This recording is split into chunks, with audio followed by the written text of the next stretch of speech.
Se você for falar de BRICS, super taxa de Trump, e não tem ideia de como isso vai mudar a sua vida, se não sabe do que se trata e quer entender um pouco, vem comigo. Porque daqui a pouco, em novembro, por exemplo, teremos a COP30. E eu acho interessante você saber o que é ser patriota de verdade. Já salve esse vídeo para rebater quem defende a taxa de Trump de 50% do Brasil em nome da velha parceria entre colonizador e capacho. Spoiler, adianta que o Brasil aprendeu a não abaixar a cabeça, nem com golpe, nem com taxa.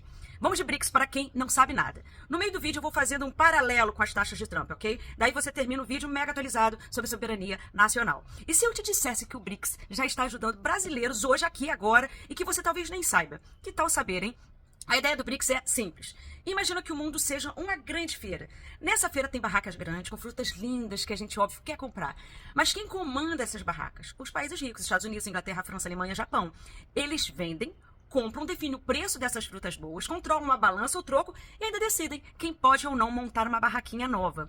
Daí, quando alguém não consegue colocar barraca nesta feira e começa a reclamar, eles dizem: "Oh, são as regras do mercado." Só que adivinha, foram eles mesmos que escreveram essas regras. Daí, alguns países como Brasil, China, Índia, Rússia e África do Sul perceberam que estão sempre comprando caro, vendendo barato e carregando sacola para os outros. E aí pensaram, e se a gente montasse a nossa própria feira? Uma que a gente controla junto, divide os custos, troca produto direto, empresta dinheiro entre a gente e não precisa pedir favor pro tiozão lá da outra feira. Pronto, assim nasceu o BRICS, com o objetivo de construir uma feira mais justa e menos controlada pelos países ricos. Agora, vamos entender como é que era a feira antes do BRICS. Imagina que o Brasil quisesse comprar melancia da Índia. Antes, pela regra da feira, tinha que fazer assim. Primeiro, trocar real por dólar, depois trocar dólar pela moeda indiana, para depois comprar a melancia da Índia. Agora, com o BRICS, a ideia é pagar em real e a Índia receber na sua moeda direta, sem ter que converter para dólar. Ou seja, menos duas conversões. A melancia fica mais barata e a gente passa menos raiva. Tá, entendeu, né? Com a melancia. Então agora vamos melhorar esse exemplo com coisas mais reais. Temos o seguinte: o Brasil importa mais de 80% dos fertilizantes que usa na agricultura. Os maiores fornecedores, Rússia e China, membros do BRICS. Como as compras são feitas em dólar, se o dólar sobe, o custo para o produtor rural aumenta. E isso encarece o preço dos alimentos, da alface ao arroz. Com o BRICS usando moedas locais, o agricultor brasileiro pode pagar direto em real, ou seja, menos custo. Traduzindo, comida mais barata. Entende? Mais um exemplo, antes de eu avançar para a tarifa de Trump. A Índia é uma potência em medicamentos baratos e genéricos. O Brasil importa remédios essenciais indianos para o SUS, como antirretrovirais, antibióticos e vacinas. Hoje isso é feito em dólar. Se houver um sistema BRICS de moeda local, o governo pode importar mais barato, ou seja, vamos melhorar o SUS e comprar mais remédios para a nossa população. Sacaram? Bom, tem exemplo de carnes, mas eu sou vegetariana, aí eu não fico muito feliz em dar essa notícia, mas a China é o maior comprador de carnes do Brasil. Sendo assim, tem gente que está comemorando isso também. Bom, enquanto o BRICS acontecia, Eduardo Bolsonaro segue nos Estados Unidos, pedindo ajuda para Trump salvar o golpista do Bolsonaro. Resultado, os Estados Unidos vão cobrar uma tarifa de 50% sobre vários produtos brasileiros. Isso atinge diretamente setores como aço, alumínio, celulose, suco de laranja e café. Exemplos, né? São produtos que geram muitos empregos aqui no Brasil. Eu vou dar um exemplo para vocês terem uma ideia. O setor da siderurgia no Brasil produz o aço. Só esse setor exporta mais de 4 bilhões de dólares por ano para os Estados Unidos. Com a tarifa, a indústria brasileira fica menos competitiva. Resultado, menos exportação, fábricas reduzindo turnos e, claro, ameaça de demissão. O Instituto de Pesquisa Econômica Aplicada já calculou que as importações do aço podem cair mais de 11%. Isso pode colocar o risco de mais de 100 mil empregos diretos e indiretos no Brasil. Entende o que está acontecendo agora? Eu nem vou falar do agronegócio, que vai tomar outro prejuízo bilionário. O Brasil, para vocês terem uma ideia, é o maior exportador mundial de suco de laranja, tá? Captaram, então, a importância do BRICS, que é sair da dependência dos Estados Unidos, do dólar e dos bancos internacionais que cobram caro e mandam mais do que ajudam? Entenderam o piti de Trump e dos bolsonaristas que batem continência para a bandeira dos Estados Unidos? Então, esse grupo que teve agora aqui no Rio de Janeiro, essa cúpula do BRICS, reúne países que estão fora desse eixo, Estados Unidos e Europa, mas que tem peso global. São eles Brasil, Rússia, Índia, China, África do Sul. E agora também tem Arábia Saudita, Irã, Egito, Etiópia e Emirados Árabes. Juntos, esses países representam quase metade da população do planeta. Além deles, participaram também representantes de várias nações parceiras. E mais de 35% de toda a riqueza mundial. Tem mais gente chegando, porque tá vendo que essa feira tá mais justa, ok? Mas o que isso muda na sua vida? Onde o BRICS já faz parte da sua história e você nem sabe. Você se lembra das enchentes do Rio Grande do Sul, agora em 2024? Milhares de famílias perderam tudo. Casas, estradas, escolas, plantações. O Banco do BRICS liberou mais de 5,7 bilhões de reais para ajudar na reconstrução. Esse dinheiro está sendo usado para recuperar infraestrutura, apoiar a agricultura familiar, reerguer escolas e hospitais. Tudo isso sem os juros abusivos que o FMI cobra e sem exigir cortes em saúde ou privatizações. Ah, mas se não fosse o Banco do BRICS, Érica, teria quais opções? Eu vou te falar. O Brasil teria basicamente 3 caminhos e todos eles teriam custos muito mais altos ou mais limitações políticas. Primeira opção, poderia recorrer ao FMI ou ao Banco Mundial, ou seja, bancos internacionais que exigem condições duras para ajudar, como cortes em gastos sociais, privatizações ou ajustes fiscais severos. Além disso, os juros costumam ser mais altos e o processo é mais burocrático.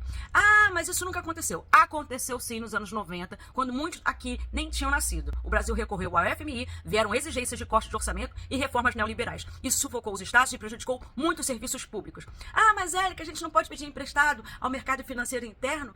Pode, mas o custo dos juros pagos aos bancos privados costuma ser muito alto. E além disso, essa operação pressiona o orçamento e pode ser usado politicamente para atacar o governo com o discurso de explosão da dívida.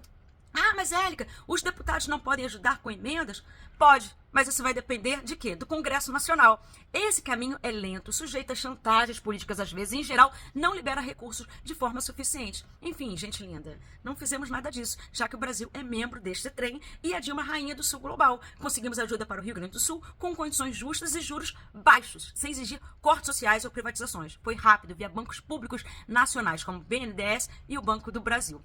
Entenderam que sem o BRICS, o Rio Grande do Sul teria de escolher entre depender do mercado financeiro privado, de instituições multilaterais controladas pelos países ricos ou do Congresso com toda a lentidão e disputa política envolvida? Vocês entenderam que com o BRICS o Brasil teve uma alternativa soberana, concreta e solidária? Isso não é teoria, aconteceu. Agora vamos sair do Rio Grande do Sul e viajar por outras partes do Brasil. Belém. Lá o BRICS está financiando a expansão de saneamento básico, que deve terminar em 2029. Menos doenças e mais dignidade para milhares de pessoas. E se você mora em São Paulo, saiba que houve uma grande expansão de rede de água e esgoto, tratamento de efluentes e sustentabilidade operacional da Sabesp, beneficiando cerca de 62% da população do estado, com a ajuda do BRICS. O projeto foi concebido em 2020, aprovado em julho de 2022 e já foi executado. Temos investimentos em Piauí, Pernambuco, Aracaju e municípios da Transamazônica. Tudo isso via cooperação entre países emergentes.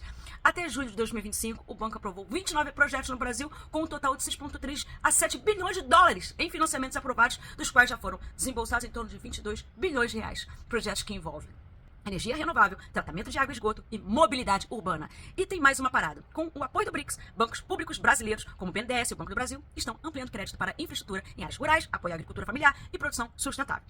Entendeu que o foco é ajudar quem mais precisa? Você compreendeu que o desenvolvimento está chegando na ponta e não só no centro? O BRICS está só começando. Se os países conseguirem, de fato, fazer comércio direto em suas moedas, a gente vai ter menos pressão do dólar, o que ajuda a manter os preços estáveis em vários produtos do mercado, por exemplo. Se o Banco do BRICS seguir expandindo a sua atuação, a gente pode ver mais investimento em saúde, educação e transporte, com menos dependência dos bancos internacionais, que exigem austeridade e corte de direitos.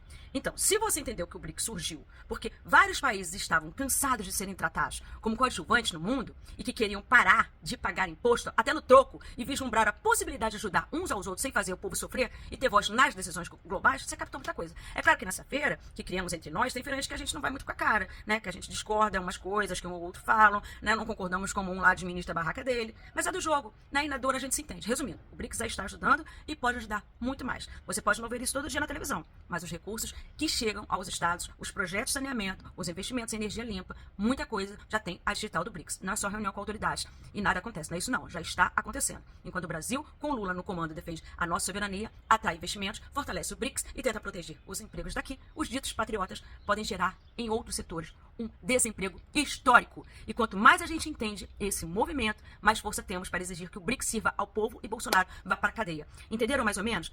Eu espero ter ajudado a identificar a feira que você tem frequentado, tá? Ajudem a espalhar a verdade, compartilhem esse vídeo para que mais pessoas entendam o que está acontecendo e quem é quem nessa bagaça. Eu sou Érica Takimoto, professora de Física, licenciada do Cefet, escritora, deputada no Rio de Janeiro e presidente da Comissão da Ciência e Tecnologia na LERJ. Eu convido você a conhecer melhor o meu trabalho.